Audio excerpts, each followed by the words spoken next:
In this chapter, I'm going to take the texture maps that we just created in Mari and use them to project a final last round of detail into our sculpt. Alright, so here we are back in Zbrush, and before we get started I have to explain that there's a little bit of a limitation currently in Zbrush in that it does not accept UDIM tiles of textures. So a workaround that you're going to have to do is to use polypaint and polygroups, and we need to use polygroups to isolate the pieces of the mesh and then import a texture, convert that to polypaint, and then project that down and then go through and move through each additional polygroup, projecting the paint down, and then you'll have your full contiguous model one-to-one with what you had in Mari before you can do your texture projection. So now what I'm doing here is I have a Maya window open so that I can check and see which polygroups correspond to the actual UDIM tiles. And then the way that I'm isolating each polygroup is if you Control Shift and click on the polygroup, it will ISO it, and then you click on it again and then it'll take you back to the pieces that you haven't selected yet. And then you want to select all the pieces that you know correspond to the individual UDIM tile that we're going to be pulling the texture paint in. And then if you Control Shift and drag off away from the model, it'll bring you back so that you're only ISO'd on the two polygroup pieces that you had hidden before. It's kind of a janky little workaround, but it'll work. So now we have to bring in the texture. Alright, starting with 1001. And we want to flip it on the V, because Zbrush reads texture maps upside down. Then we want to go over to texture map and now assign that texture map. And then we're going to go over to polypaint and hit colorize and then polypaint from texture. But you have to make sure that you turn off Z-add and turn on mRGB. I'll have to make my window a little larger here first. Alright, yeah, so turn off Z-add and then activate mRGB, and then now you can project down the polypaint from texture. Alright, now I can see that my polypaint is applied to the mesh. So reactivate polypaint, and there it is. So it's been successfully transferred. So now we just have to go through and isolate all the additional polygroups one by one and follow the same process. So you can see here, I can see which polygroups I need to go back into Zbrush and select by ISOing them in Maya, so I know that for this particular UDIM tile I need the back of the head and then the back right section of the neck, and that corresponds to the 1002 section.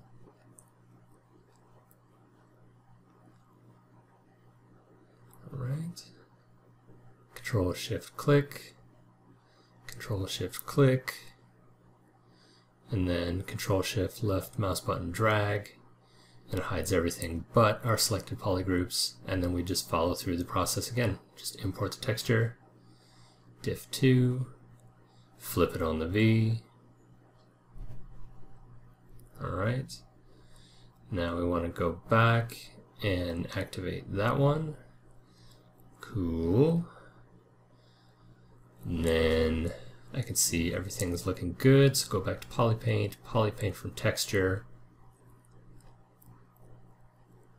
and we're good to go. We'll just repeat the process through all the subtools, and I'll just go ahead and speed up this video real quick because it's just essentially rinse and repeat. You just have to go through each polygroup, assign the texture, flip it on the V, paint from texture, and then go through each one until we have the full model recreated as it was in Mari. Alright, so now that all the patches have been assigned to the base mesh of the body, I'm going to start bringing them in for the two eyeballs.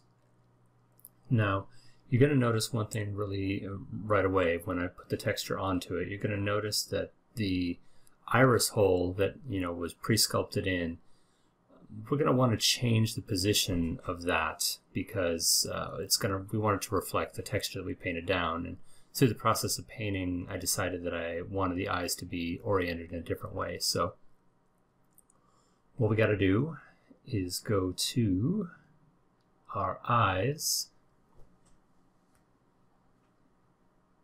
go ahead and attach the texture to both.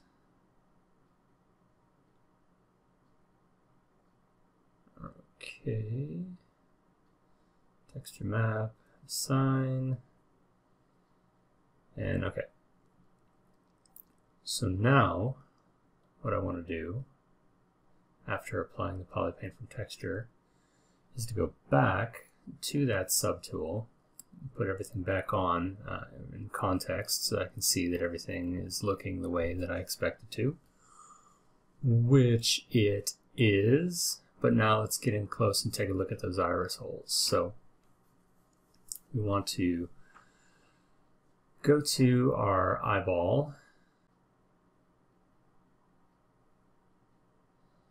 and turn off the polypaint so that we can have a clear picture, and use Shift D to cycle through to our lowest level of subdivision, and then just use the smooth. Just Shift and paint. But remember, you got to turn off of mRGB and back onto Z-Add, otherwise you could be painting texture down. And just smooth it out.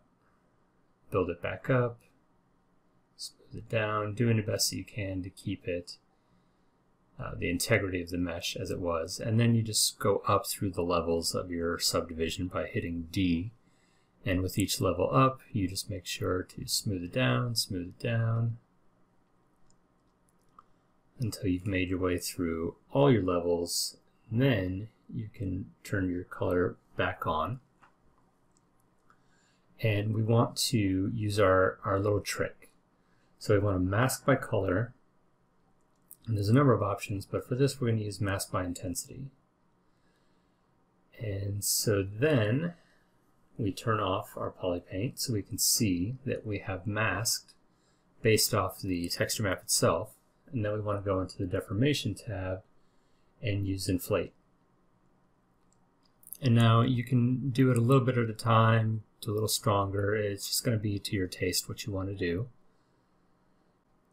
Okay, and then you can also come in and just sculpt as normal. And because you have that masking on, you'll see that the detail that matches our texture maps starts to come through the model.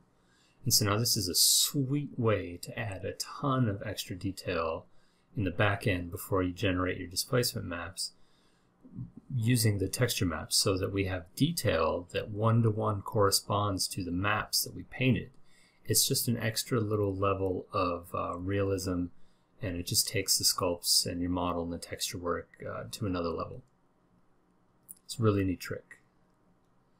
So now you can see that that detail from the map is in our eye, and then I just want to use the Damien standard brush and just slash down the middle to really accentuate that eye for when we build the shaders down the road. Okay, a little extra detail there. Alright, cool. Just do a little bit of touch up over here. That's a little fleshy part. Alright, looking good. Looking good. Use inflate and bring it back out a little bit. It was poking through the actual body mesh there a little bit. And that happens sometimes when you're using the deformation to inflate. You'll find sometimes you have to push something back in or pull something back out. But for the most part, like 95% of your model is going to stay clean, and you're going to get that extra detail. So let's move on to our other eye and follow through with the same process. Alright, turn off our poly paint just so we can see what we're doing. And again, Shift D to cycle down through our levels of subdivision. Because if you started smoothing on the highest level subdivision, it's not really going to give you as much of, you're going to have to sit there and smooth forever. But the lower subdivision down you go, the more impact that it has. And then as you've smoothed it down, then you cycle up through the higher levels of subdivision and you will be good to go. Super smooth, redo on the iris placement. Sometimes you want to do something different. You get into a project and what your best laid plans were at the beginning, you find that sometimes they change. So again, going through the process, mask by intensity, and then use our deformation to inflate, giving us a little extra details. All right. And you can use any number of brushes to give yourself a different look. I suggest trying all of them. Standard looks great, inflate works great, the noise brushes work pretty good. And then again, obviously the Damien standard brush for any slashing that you want to do. Okay. Really pull out that detail in the iris there. Back to the Damien standard for the slash. Cut to cut. Whoops. There we go. Slashy, slashy. Giving our buddy here some LASIK eye surgery. Alright, now we're looking good, we're looking clean. Now we want to do the same thing to our base mesh for the body. So go back to that subtool, activate it, go down to masking, and then we're gonna go through each one of these, intensity, hue, and saturation, because there's different things going on with our model here. We've got this white face paint, which we're gonna want to attack differently, and then we've got the red of the lips, and then the majority of the body. And with each one, we want to hit it kind of not using the same values for each one, because the results will vary. Inflate that out, and you can see a lot of that detail from our white face paint area has gone in, but not much from the rest of the body, which is cool. See down here on the chest, it hasn't really affected it that much. On the neck, it's really only in the whiter areas, the more luminosity intense areas. So now you can go through and mask again, this time by hue. And then we follow through the same process using the deformation. And you'll see actually here in the mask first that it's not really going to affect the white face paint area, but it will really affect our lips. So again, inflate.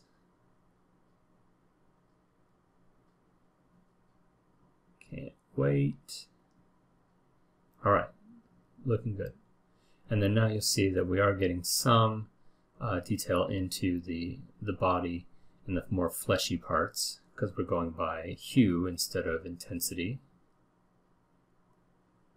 All right, so now we have that good detail from our face paint, and we've got some good detail around our lips, things of that nature.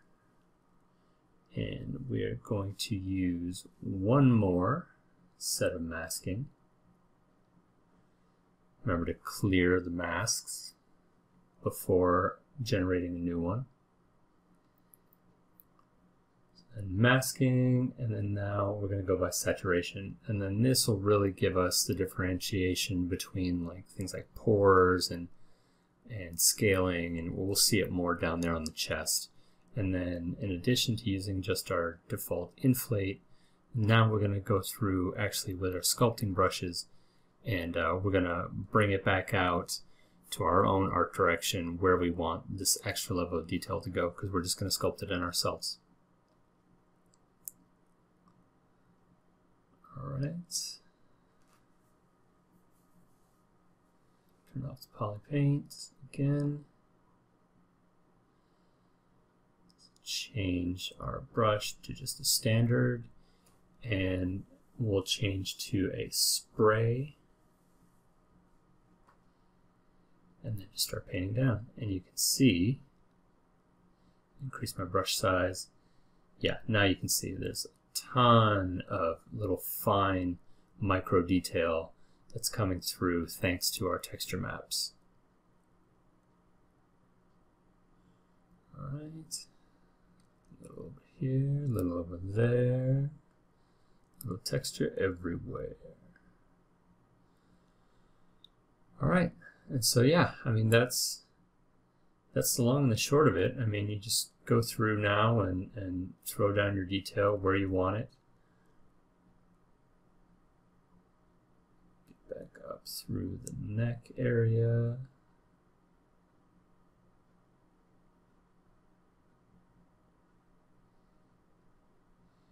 You want to be mindful to just be controlled in your paint stroke, because it will inflate your mesh slightly, but that's the price you pay to get this little extra detail. So just don't go crazy. Essentially, you'll be resculpting and changing the silhouette of your model if you're not gentle. Okay, yeah. So this is great. You get all kinds of texture detail. Oop, don't like that. You go away. Take that away. Yeah. And all this stuff is going to be great, especially when it comes time to render this stuff. You're going to really feel it in the spec and the reflection. This micro detail really, really sells it, and it's going to do our textures justice. Okay. Alright.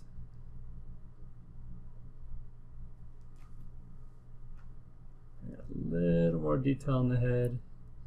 Looking a little bit like Frankenstein's monster without the benefit of the poly paint texture. Okay. Alright, so now we've got all that little extra detail that we wanted. Turn back on our color.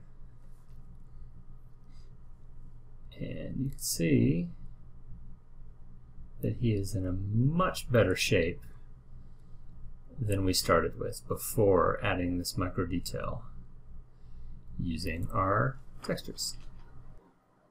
Okay, now he's looking good.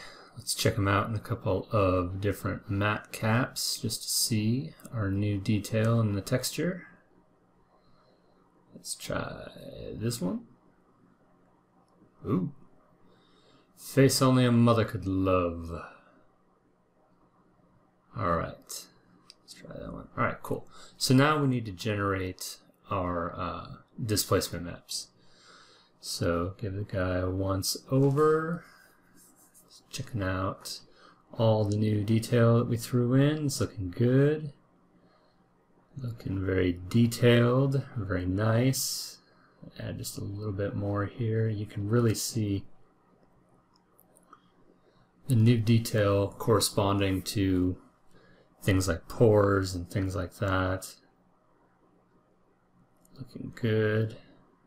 Alright, so now let's generate our displacement maps.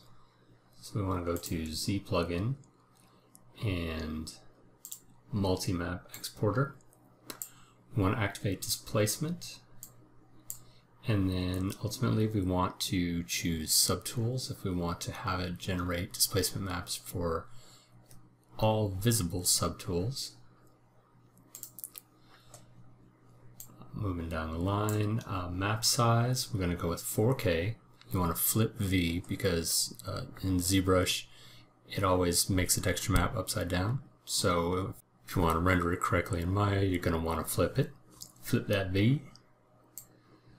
And then down here under the Displacement Map tab, you want to set your subdivision level down to the level of the mesh that you have exported. You want to click on Adaptive. In this mode, as it says here, it'll give you more accurate maps in detailed areas, but it will take longer. But these maps don't take that long, they take about 15 minutes. Desubpix, you want to crank that up all the way. Again, better quality, slower generation, but we're all about the quality. Mid-range, you want to take that to 0 because we are going to be going with 32-bit EXRs. So in that case, you don't have to worry about the mid-range being at 0.5 like you used to back in the day doing 16-bit, using 16-bit files where you would have to tell it explicitly the bounds padding above and below. And really that's it. So all we have to do now is do create all maps, click it, and go get a drink while this takes its time. So we want to surf to our maps, texture, displacement map, and we'll dump it off here in this folder. Actually, I will make a V2.